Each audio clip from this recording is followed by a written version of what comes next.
आता पाहूयात राष्ट्रीय टॉप 9 घडामोडी। विकांत शिंदेंचं शिवसेना खासदारांकडून अमित शहांची भेट। विधान परिषद उपसभापती सचिन आहेर देखील उपस्थित। ऑपरेशन टायगर नंतर शिवसेना खासदारांकडून शहांची दुसऱ्यांदा भेट। राष्ट्रवादीचे आमदार विक्रम काकडे यांनी घेतली अमित शहा यांची भेट। अजित पवारांना मरणोत्तर पद्मविभूषण पुरस्कार जो आहे तो देण्याची विनंती केल्याची माहिती। नुकतंच सर्व आमदारांनी या संदर्भात सह्यांचं पत्र मुख्यमंत्र्यांना दिलं होतं। मुख्यमंत्र्यांना केंद्राकडे शिफारस करण्याची केली होती विनंती। गृहमंत्री अमित शहांवरून आजही संसदेत गदारोळ। लोकसभा आणि राज्यसभेचं कामकाज उद्या सकाळी 11 वाजेपर्यंत तहकूब। राम मंदिरावरून विरोधकांचा गदारोळ। झारखंडमध्ये जेनझींचा संताप। जेपीएससी आणि जेकेएससी परीक्षांमधील अनियमिततेविरोधात विद्यार्थी मशाल घेऊन रस्त्यावर। रांचीमध्ये विद्यार्थ्यांचं बेमुदत धरणं आंदोलन। उदयनिधी स्टॅलिन यांची पोलिसांनी सुटका केली। अभिनेत्री त्रिशा कृष्णनबाबत वादग्रस्त विधान केल्यानं अटक। चौकशीनंतर उदयनिधी स्टॅलिन यांची सुटका करण्याचा कोर्टाचा आदेश। उदयनिधी स्टॅलिन यांच्या सुटकेनंतर समर्थकांचा जल्लोष। बीजेपीचे संस्थापक अभिजित दिपकेंविरोधात दिल्ली पोलिसात तक्रार। सोशल मीडिया इन्फ्लुएन्सर फैजान अन्सारींवर दिपकेंच्या माणसानं हल्ला केल्याचा आरोप। ऑपरेशन सिंदूरच्या यशानंतर शिंदेंच्या सेनेकडून आता 9 ऑगस्टला दिल्लीमध्ये महारक्तदान शिबिराचं आयोजन। सैनिकांसाठी सांगलीतील क्रीडा सेनेचे जवळपास 1000 पैलवान रक्तदान करणार। E20 इंधनाच्या मुद्द्यावरून अरविंद केजरीवाल आक्रमक। पंतप्रधानांच्या निवासस्थानाकडे निघालेला आपचा मोर्चा दिल्ली पोलिसांनी अडवला। E20 साठी ट्रम्प यांच्या दबावाखाली येऊ नका, केजरीवाल यांची मोदींवर टीका। गुजरातमध्ये पावसाळ्यात चंडीपुरा या विषाणूमुळे 22 मुलांचा मृत्यू। संशयास्पद संसर्गाचा 184 नमुन्यांपैकी 35 रुग्णांचे अहवाल पॉझिटिव्ह। गुजरातच्या आरोग्य मंत्र्यांची माहिती। चंडीपुरा हा प्रामुख्यानं सँड फ्लाय आणि इतर कीटकांमार्फत पसरतो, यामुळे मेंदूला सूज येते।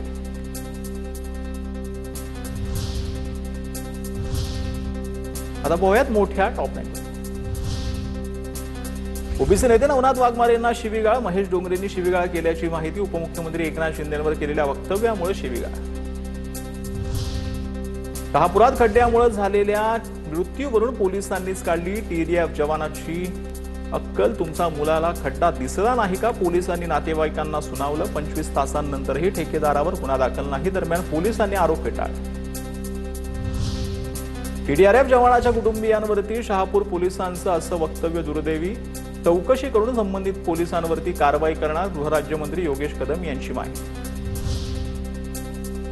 माजी राज्यपाल पद्मश्री डॉक्टर DY पाटील यांचं कोल्हापूरमध्ये निधन। वयाच्या 90व्या वर्षी घेतला अखेरचा श्वास। भारतीय राजकारण समाजकार्यात त्यांचं मोलाचं योगदान। उद्या अंत्यसंस्कार। मुंबई पोलीस दलामध्ये 6 कोटी 41 लाखांचा वेतन घोटाळा उघडकीस। पोलीस नसलेल्या व्यक्तींच्या खात्यावर पगाराची रक्कम वर्ग केल्याचा प्रकार। 5 जणांवर गुन्हा दाखल। समतानगर पोलिसांकडून अधिक तपास। ठाण्यात कोयताभाईची दहशत। हॉटेलमध्ये घुसून तोडफोड। हॉटेलच्या काचा आणि इतर वस्तूंची ही तोडफोड। जीवे मारण्याची धमकी देत दहशतीचा प्रयत्न। पोलिसांकडून पुढील तपास सुरू। कर्ज भरूनही बँकेनं जमीन परस्पर विकली। दिंडोरीतील शेतकरी कुटुंबाचा गंभीर आरोप। जमिनीचा ताबा घेताना पोलिसांनी शेतकऱ्यांमध्ये जुंपली। नाना पटोलेंकडून व्हिडिओ पोस्ट करत उच्चस्तरीय चौकशीची मागणी। केंद्र सरकारकडून जनगणना 2027च्या दुसऱ्या टप्प्यासाठी अधिसूचना जारी। लडाख आणि जम्मू काश्मीर सारख्या संतुलित क्षेत्रामध्ये 1 सप्टेंबर ते 30 सप्टेंबर या कालावधीमध्ये जनगणना केली जाणार। दिशा सायन मृत्यू प्रकरणामध्ये अद्याप गुन्हा का दाखल नाही? मुंबई हायकोर्टाचा पोलिसांना सवाल। दिशाच्या वडिलांना संशय असतानाही गुन्हा का दाखल नाही? हायकोर्टाचा सवाल। मुंबई हायकोर्टाकडून पोलिसांना स्पष्टीकरण देण्याचे आदेश। 24 ऑगस्टला पुढील सुनावणी। तर एफडीएचा दणका सध्या महाराष्ट्रात सुरूच आहे। त्याच संदर्भातल्या टॉप 9 बातम्या। एफडीएला हायकोर्टाचा पुन्हा एकदा दणका। नवी मुंबईतील हॉटेल पवन बार अँड रेस्टॉरंटचा परवाना निलंबनाचा आदेश हायकोर्टाकडून रद्द। 100% नियमांचं पालन केल्याचं प्रमाणपत्र असूनही परवाना निलंबित कायम ठेवणं हायकोर्टानं चुकीचं ठरवलं। पुण्यातून 15 दिवसांमध्ये एफडीएकडे सर्वाधिक 2000 तक्रारी। अस्वच्छतेबाबतच्या तक्रारीचं प्रमाण सर्वाधिक। आतापर्यंत सुमारे 400 तक्रारींवरील तपास आणि कार्यवाही पूर्ण। जळगावच्या चाळीसगावमध्ये अन्न आणि औषध प्रशासन विभागाचा धडक कारवाईमुळे मोठी खळबळ. चाळीसगावातील दूध संकलन केंद्रातून अन्न आणि औषध विभागानं दुधाचे नमुने घेतले. कारवाईमुळे दूध व्यावसायिकांमध्ये मोठी खळबळ. चंद्रपुरात गळीबोळामध्ये सुगंधित तंबाखू आणि खर्राची सर्रास विक्री. अन्न आणि औषध प्रशासनासह स्थानिक पोलिसांचे याकडे पूर्णपणे दुर्लक्ष होत असल्याचं चित्र. शाळा कॉलेजच्या आसपासच्या दुकानांमध्येही अशीच परिस्थिती. पोलिसांच्या कार्यपद्धतीवर सवाल उपस्थित.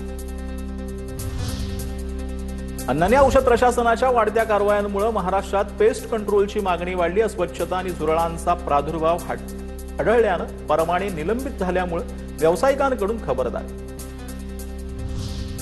धाराशिवमध्ये शाळांबाहेरील जंक फूडवर बंदी. शिक्षण विभागाकडून तात्काळ अंमलबजावणीचे आदेश. जिल्हा प्राथमिक शिक्षण अधिकारी डॉक्टर रवींद्र खंदारे यांच्या जिल्ह्यातील जिल्हा परिषद शाळांना कडक सूचना.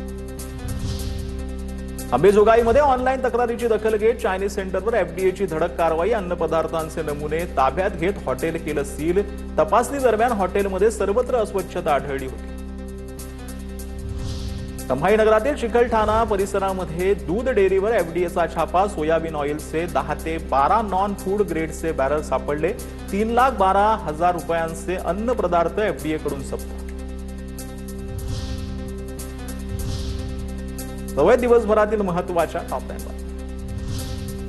साताऱ्यात कास धरण ओव्हरफ्लो. तरीही साताऱ्यामध्ये पाणी टंचाई. कास धरण पूर्णपणे भरलेलं असतानाही सातारा शहरातील यादो गोपाळपेठेमध्ये कृत्रिम पाणी टंचाई. संतप्त नागरिकांचं रस्त्यावर उतरून रास्ता रोको आंदोलन.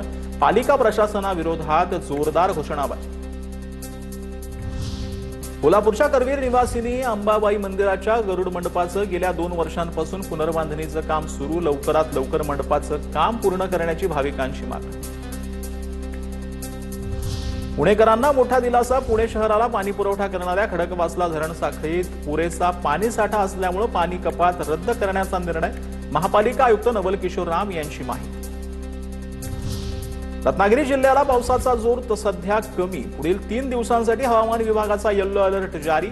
जिल्ह्याच्या वार्षिक सरासरीच्या तुलनेत आतापर्यंत 57% पावसाची नोंद. खेडमधील जगबुडी नदी इशारा पातळीच्या वर. फुकेत येथील दिल्ली एअर इंडियाच्या विमानात भीषण हेलकावे. काही प्रवासी आणि कर्मचारी किरकोळ जखमी. विमान दिल्ली विमानतळावर सुखरूप उतरलं. काही प्रवाशांसह क्रू मेंबर्सना किरकोळ दुखापत.